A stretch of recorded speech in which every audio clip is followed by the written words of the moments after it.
Welcome to the Bible Savvy Podcast, a weekly conversation about how to understand, enjoy, and apply God's Word. It's time to jump into a new passage from the Bible Savvy reading plan.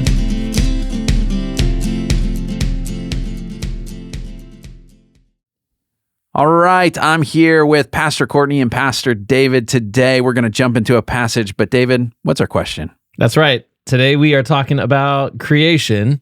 So it won't be every week that we have a thematic question to start, but when it's so clearly lined out, we're going to talk about it. So today's question is, what are some of the wildest animals you've ever touched or experienced, I guess? Or experienced, okay. I guess, because there's some that might, yeah. I appreciate experienced because original, touched, I try to keep from touching a lot animals, of animals. I've probably a good idea in most cases. My cat's a little wild. My dog's crazy, but experienced. I actually can tell you kangaroos, real kangaroos in Australia, walking down the road. I'm running down the road. And you're at another cross-country meet.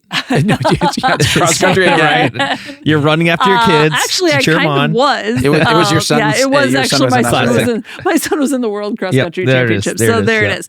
But this was not during the race. But I'm running down the hill. I actually have this on video.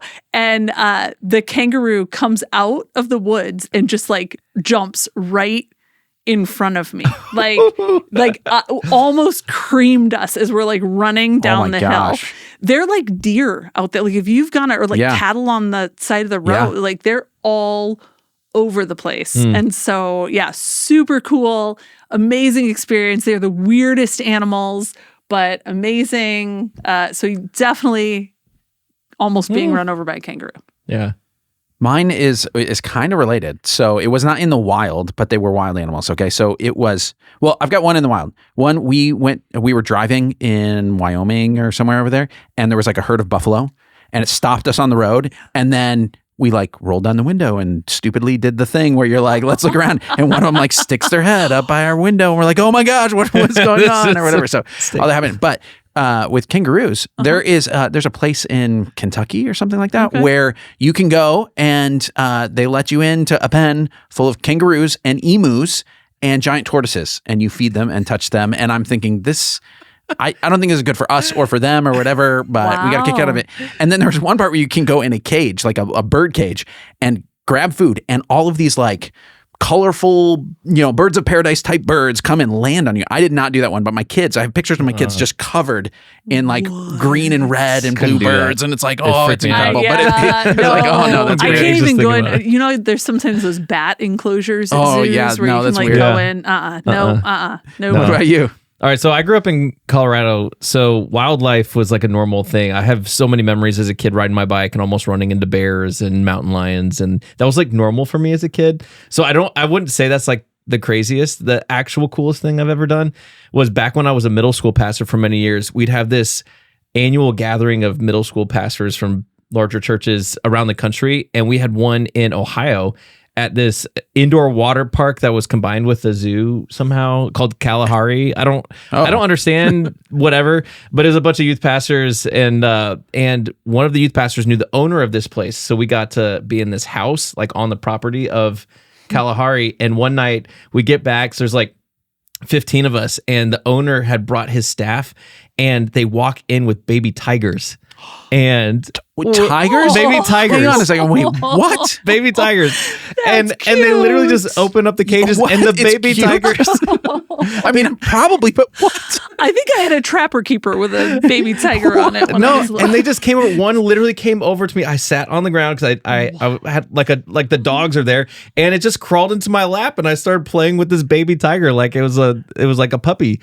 And I have pictures of it on. I found them on social media. I should have brought it, but I just played with this baby tiger and took some pictures. It was the wildest What experience. happens if the baby tiger suddenly realizes, no, I'm an adult now? It's wait a second. Wait a minute. I literally just treated it like a puppy, and it would gnaw on my hand a little bit, but its teeth weren't strong enough to pierce. But I just sat there and just was there some sort of fail safe, something where they're look, we got a trank gun right in the corner, ready to go. Like, what's going Not that on? I can see. I don't know. This is before I had kids, so I didn't care about all that like dangerous stuff. Yeah, before Tigers come to me. This was before Tiger King. Not to mention that, but since Clayton did, since I did, sorry. It's permissible. Speaking of King of Tigers, let's open the scriptures. All right, so we are in Genesis chapter 1. We are starting a brand new cycle through the Bible this year in Bible Savvy. So we start off with a gospel to get us rolling, but we're jumping to the beginning of the book of the Bible. Let me give you a little context for this. The best way to get context when we're starting a book of the Bible is to go to the Bible Project, watch their introductory video. It's 8-9 minutes long. I think this one might be 2 parts, so maybe a little longer. Great help in terms of getting the big picture of what's going on, major themes, and kind of the structure of the book. So that's really helpful. You can also check out a study Bible, read the introduction to that. It will give you the overview that you need. But let me give you a little context just for this passage. We're here at the beginning of everything. And the book of Genesis is really trying to say to the people of Israel and to God's people in the future, this is who you are. This is where you came from. This is the kind of foundation of all the things. And they go all the way back to the beginning, saying this is the foundation of everything, the world and why we're here. And it's a way of saying this is who you are, and this is how to make sense of things. And so we're going to read this. We're going to read all of chapter 1 and the very beginning of chapter 2. In the beginning, God created the heavens and the earth. Now the earth was formless and empty. Darkness was over the surface of the deep, and the Spirit of God was hovering over the waters. And God said, "Let there be light," and there was light. God saw that the light was good, and he separated the light from the darkness. God called the light day, and the darkness he called night. And there was evening, and there was morning, the first day. And God said, "Let there be a vault between the waters to separate water from water." So God made the vault and separated the water under the vault from the water above it. And it was so.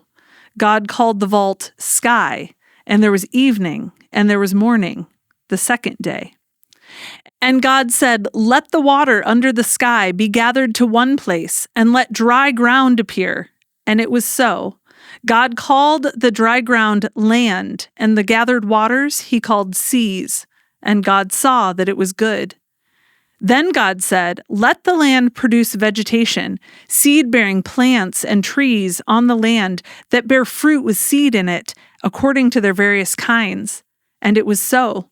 The land produced vegetation, plants bearing seed according to their kinds, and trees bearing fruit with seed in it according to their kinds. And God saw that it was good. And there was evening, and there was morning, the third day. And God said, "Let there be lights in the vault of the sky to separate the day from the night, and let them serve as signs to mark sacred times and days and years, and let them be lights in the vault of the sky to give light on the earth." And it was so. God made 2 great lights, the greater light to govern the day and the lesser light to govern the night. He also made stars.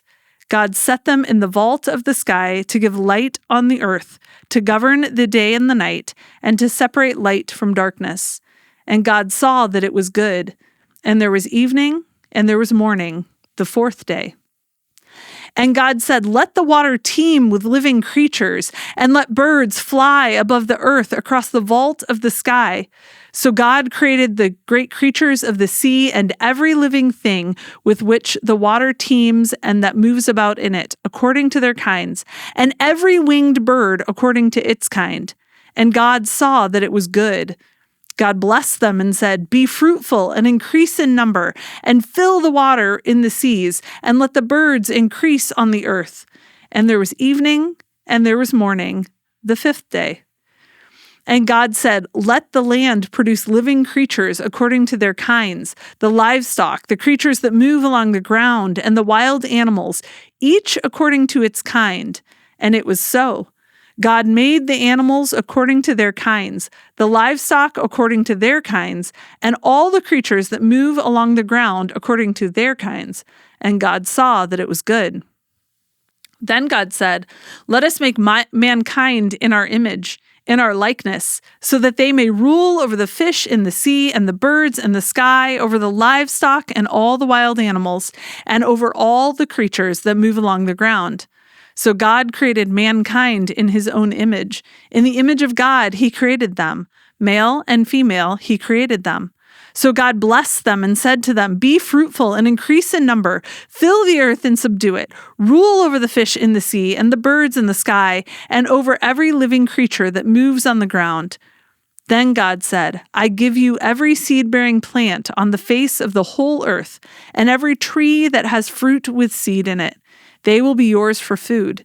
And to all the beasts of the earth and all the birds in the sky and all the creatures that move along the ground, everything that has the breath of life in it, I give every green plant for food." And it was so. God saw all that he had made, and it was very good. And there was evening, and there was morning, the sixth day. Thus the heavens and the earth were completed in all their vast array. By the seventh day, God had finished the work he had been doing. So on the seventh day, he rested from all his work. All right. Let's go to the O and comma, which is observations. So we are talking about what we see here. And so we're typically looking for 4 different things, right? TRTS, treats, truths about God, repeated words and phrases, themes, and something striking. So anything that makes you say, "Oh, wow, that's interesting." So what do you guys see here? Well, there's one repeated word. One repeated word. I feel like there's several. Well, there's probably several, but good. That God saw that it was good. Like, I think that's a very that's often repeated word in this chapter. Specifically, the verse 4. There was one particular instance when he said God saw that the light was good.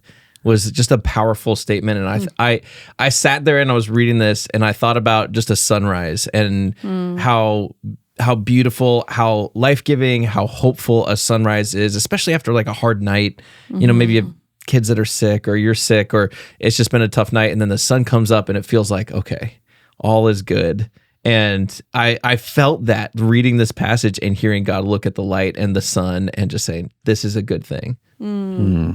Yeah, I love that. The repeating the word good, I kept thinking of like, it's almost like it feels like God was like savoring it, right? Like, and it's good. Like when you take a bite of a really awesome dessert and you're like, "Oh, that's good. This is good." And it's like that's the feeling that invokes is like this, yeah, it was good. That's good. Yeah.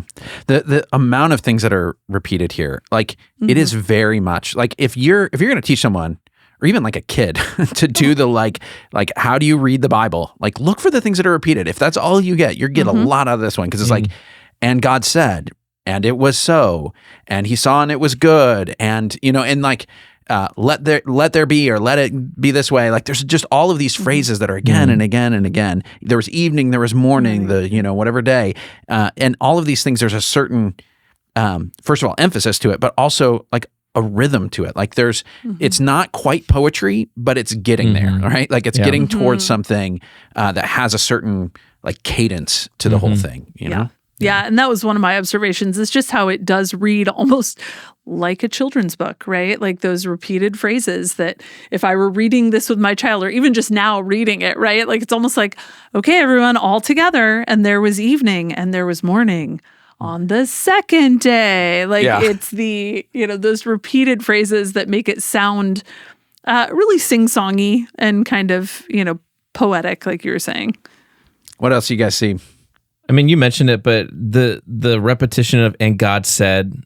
and then there was creation. It just I felt like it was evoking his authority over everything. That God speaks, things happen. There's no, and then they waited, and then there was a pause. It's just, hey, God spoke and this happened, and he has all authority over all of creation.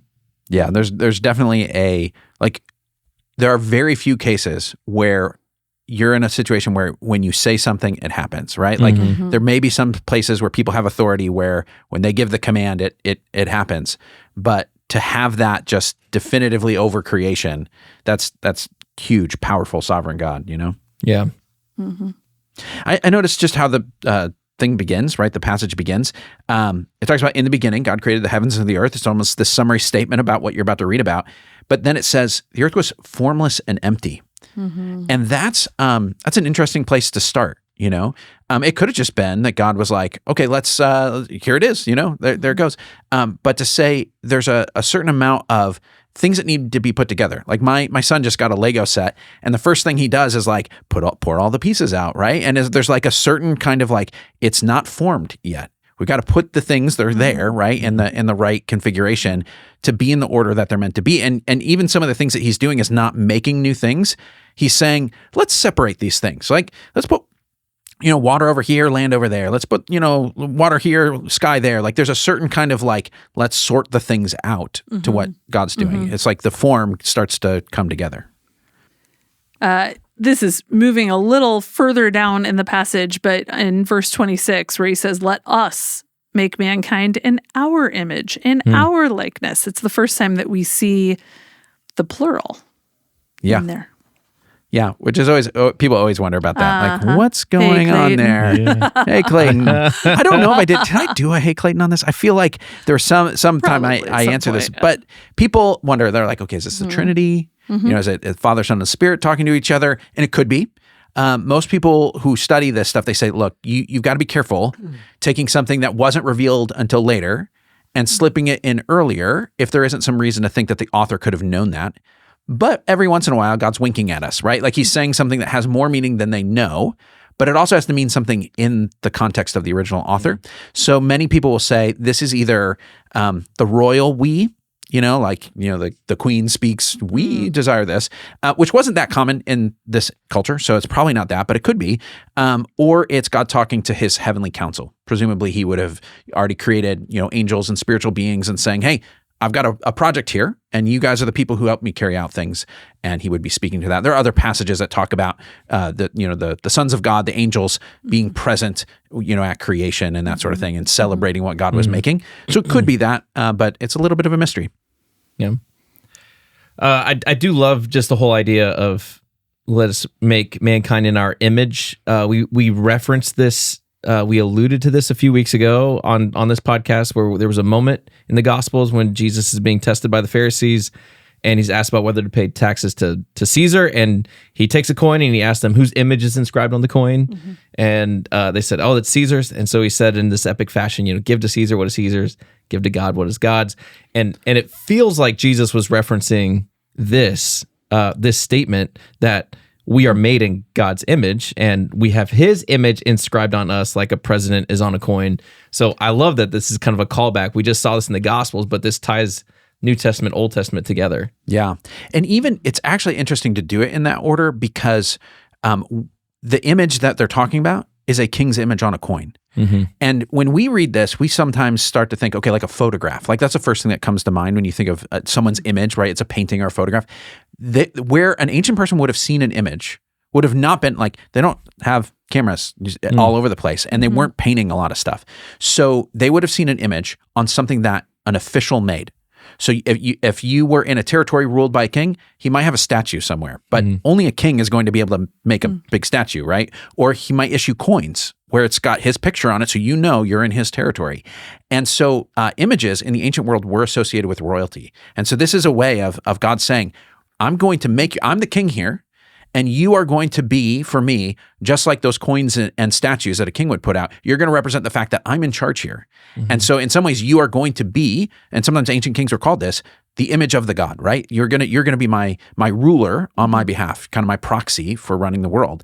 And then it goes on to say, and so let them rule over all of these things, so it goes together. Those are not unrelated ideas. Yeah. What else do you see? Just the order of things, I think, is important to note that there is order. Like it wasn't a chaotic thing. It wasn't, it wasn't the Legos all dumped out. And, the big crash. It was there's such intentionality to everything that was done that it's, let there be light. In fact, here in my study Bible, it talks about the days of forming and the days of filling. Like you want to unpack form that? These things.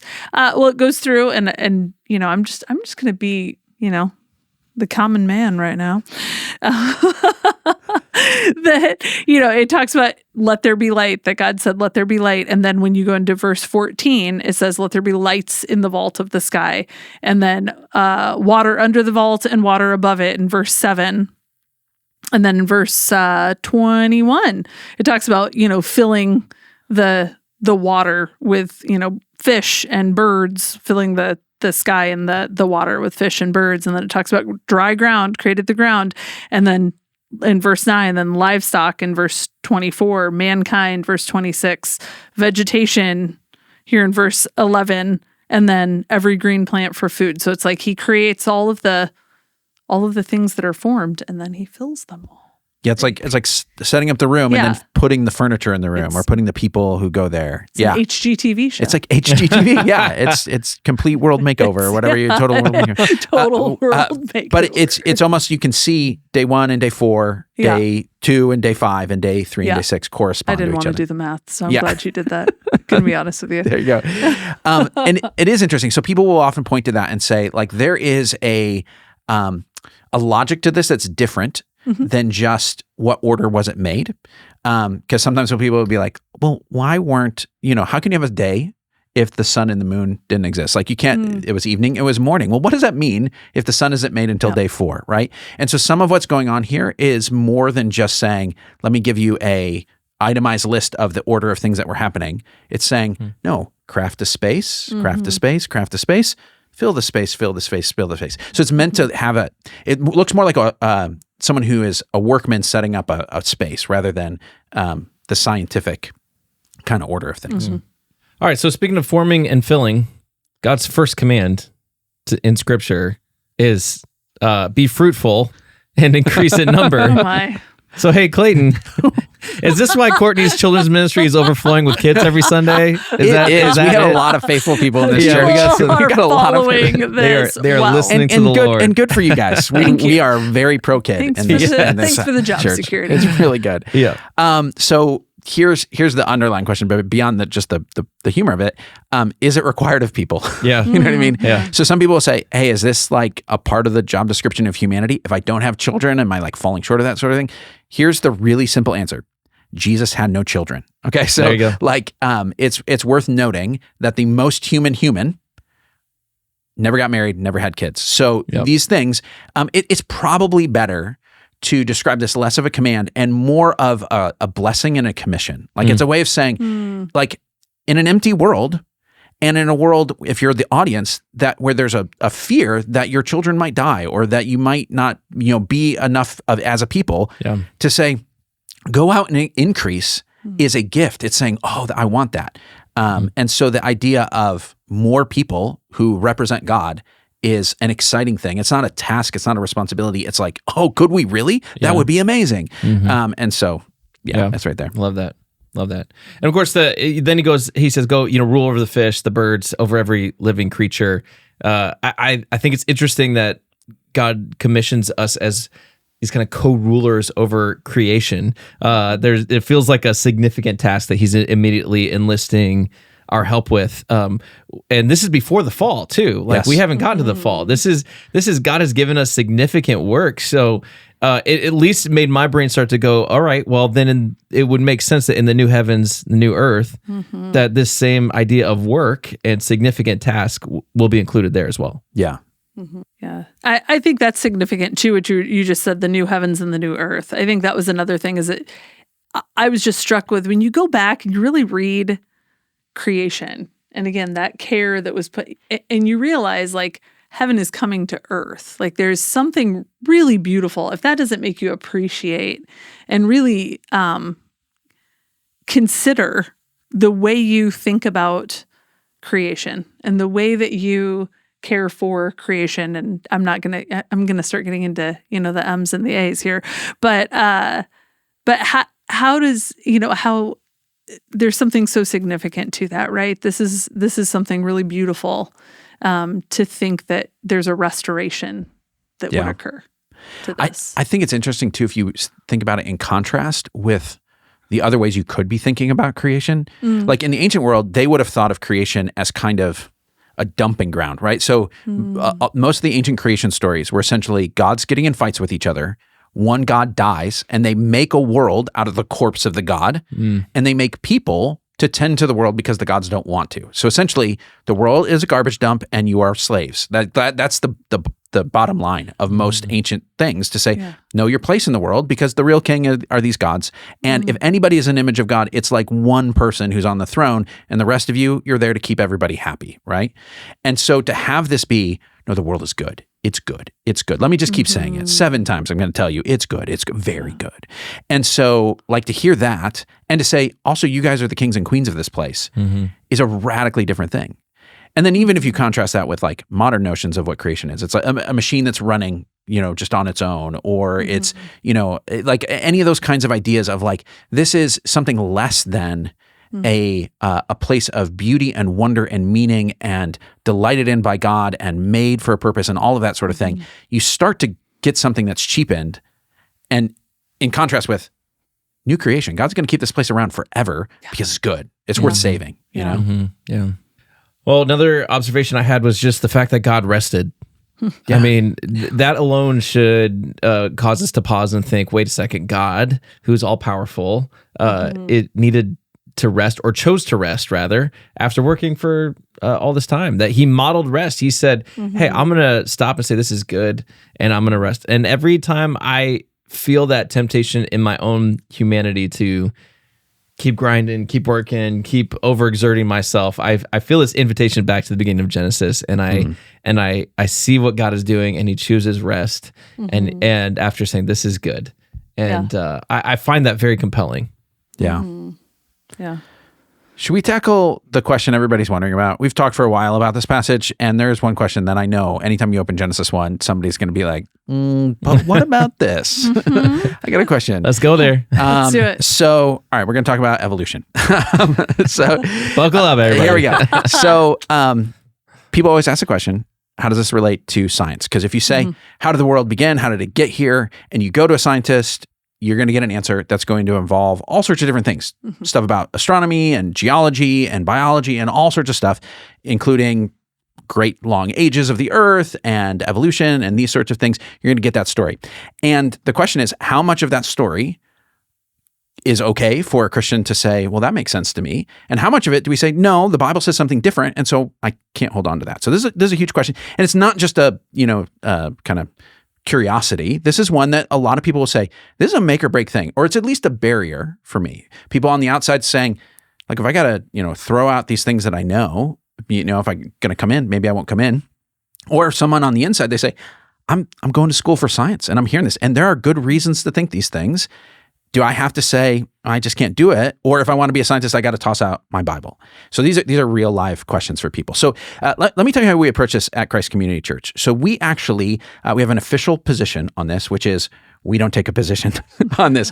In fact, what we do is we lay out, we say there are primary things about creation. The things we've been talking about. God did it. It's good. People are made in God's image. These things are the primary things. All Christians agree on these things. And if you toss one of those out, you're stepping outside of Christian teaching. But there are some questions that Christians can disagree on, and they are secondary things. They're not things that we divide over. They're not things that we get in huge fights over. They're things that we ponder and discuss, and maybe we come to different conclusions. So we've kind of outlined 3 basic positions. There are nuances to these that Christians might hold at Christ Community Church. So the first one is what we call the 24-hour day view, which is a way of saying when we read Genesis 1, when it says, there was evening, there was morning the first day, it's talking about a day in the ordinary sense of it was 24 hours long. And God went from nothing to everything over the course of 1 week in the ordinary sense of time, and probably not that long ago, maybe thousands of years ago rather than millions or billions.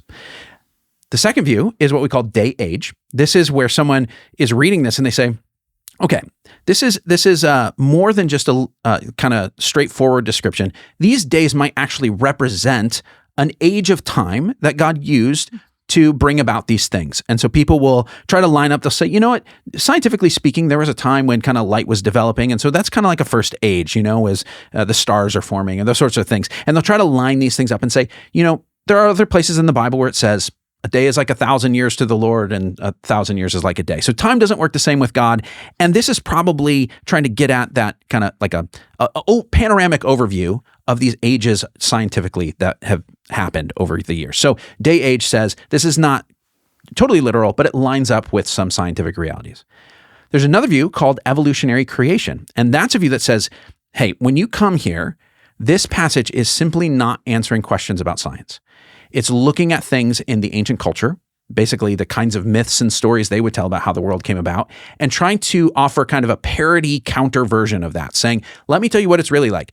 There wasn't a war. There was only one God. This isn't junk. This is good. This isn't, you're not slaves. You're made in God's image. And that is the main point that they're trying to do. And using the form of an ancient creation story, the Bible counters that by telling the true story of what God is like, but it's not really there to answer the questions about scientific things, which is why some of these things feel, a little out of order. The days don't seem to, make total sense with the, sun and moon and those sorts of things.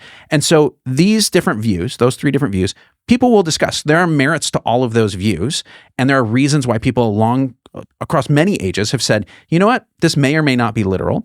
And so we've decided, around here, we don't get in fights about those things. And so I don't even know what views you guys hold, but around here, I know we've done a survey of our pastors that there is a mix of views. And so all of those views are represented, and none of them are excluded.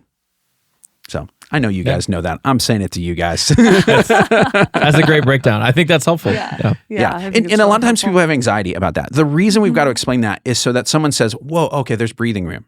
Because there are some people who say, this is hard for me, or it causes conflict for me, or I obsess over it, and it's not meant to be that sort of topic, right? Yeah. All right, let's move on to the M's in comma. Let's go to meditation first. And here's what I want you to do for meditation. We're going to give you about 45 seconds, and I want you to pick one of the repeated phrases here. There are a lot of them. You might say, God said, or it was so, or God saw that was good, or something else that was repeated. And I want you to just pick one of those, and I want you to prayerfully ponder that over the next 45 seconds.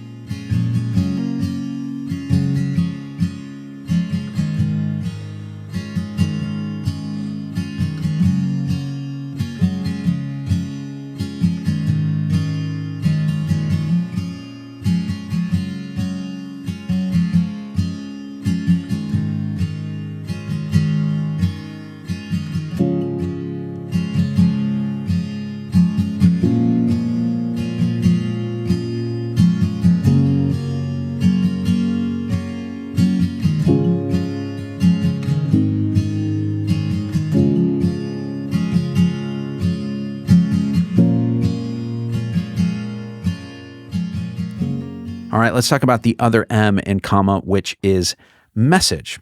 Message is where we take something that we've observed and we try and formulate a principle that we can apply to our lives. So what message would you guys get out of this? I put work and rest are both part of God's perfect intentions for creation. Honestly, there is a lot here. And so for me, message and putting it in something succinct was really hard for me. I struggled with kind of the vastness of even the passage. I feel like the idea of like creation is a really big thing. But what I kept coming back to is, you can see it in my notes, the whole idea of how it's good, and how creation is good. And the word that kept coming to mind, I mentioned it before, was the idea of savoring. And so my message would be like savor creation, that God savored creation. He took time and care, and there's an element of savoring something in there. All right, my message is based off of that passage that talks about being made in God's image. So I just wrote, humans were made to rule the world like God does. And so I think that's kind of, a good summary of what that means to be made in God's image. Here's your job, rule like God does. Yep. All right, let's talk about the A in comma, application. So what do you do in response to your message? All right, so my message was work and rest are both part of God's perfect intentions for creation. My application is a little bit tied to your message, but was to embrace my role as co-ruler over creation to the glory of God. Mm-hmm. And the way that I think about that, I feel like part of this means working diligently to the Lord, and there's an invitation in there to deeper prayer over creation. I think there are just, quite frankly, things that we can't do to fix the problems in the world, but the most loving and important work we might be able to offer is interceding to the Father on behalf of this world. If there's something that God can do supernaturally that I cannot, would it not make sense that my God-given work as a co-ruler over creation is to partner with him in prayer to change the things that I cannot. So I started to think, when my friends are going through infertility, I get on my knees in prayer because I can't do anything myself, but I've got a God who can. When loved ones are having suicidal ideation, which is happening in our lives right now, I get on my knees in prayer. When cancer is ravaging a neighbor's body, I get on my knees in prayer. This is both my job and my privilege as someone made in God's image to partner with God in the stewardship of this world and the people who are part of it. I love that. That's so good. Again, my application actually came first because all of these, it was goods. I thought, how often do I really savor creation and different aspects of it? I think too, like when do I go out? How often do I go out and really look at a starry sky? Or how often do I really peel myself out of bed and intentionally go look at the sunrise? I happen to live on a space that you can see the sunrise. It's beautiful over our fields. And it was just, my application was, I need to go be intentional about seeing these things that God says are so good. Like go sit and watch the sunrise and really savor it and know that was God's work. Like after God had finished the work he had been doing, and on the seventh day, he rested from all of his work. And when I say, I'm going to go savor creation, that sounds like rest. That sounds like something that you would do in a restful state. So God's work is a place where I can sit and find rest and really savor those places and those moments and really to seek out and find these kinds of spaces. How often do I actually go find spaces in creation that I can sit and just think, man, this is good. Yeah. So my message is that humans were made to rule like God does. And I think the application there is to actually go make something of the world. That's a phrase that I stole from Andy Crouch. He talks about that's our job to take what's there, right? So there's this world that in some ways, we didn't talk too much about this, but there's something unfinished about this. It's interesting that it's he finished his work and yet the world lies in a place of potential. That human beings were meant to continue going out and saying, how does this place work? And there is a permission, especially for those of you who are scientists and engineers and people who take material and turn it into something. You're a craftsman, those sorts of things where you say, let's make something of this. And even if you don't work in physical materials, there's something about saying, how do we order society and the world and this family or this business or this thing that I'm involved in, to actually take your responsibility and say, oh, that's what I'm here for. Sometimes we think, well, I do my work and then I show up and at church, that's my kind of important stuff because it's spiritual. And it's no.